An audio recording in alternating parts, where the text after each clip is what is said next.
This is a video to show you how to lock a Mercedes if you don't have a key, or if maybe the car is completely dead, you want to lock all the doors.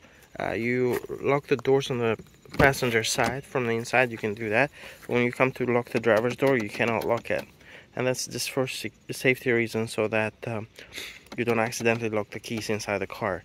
But how you're supposed to lock the car in this case is what you do. Close the driver's door, open the rear door. Now reach in and lock the driver's door right there. And now we can lock this rear door, because this will lock. Rear door is gonna lock.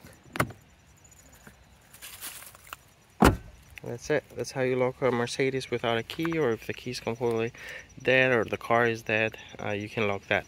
If you do have a key, emergency key, you can of course lock the driver's door right there. But if you don't have a key at all, you can use this method. Thank you for watching.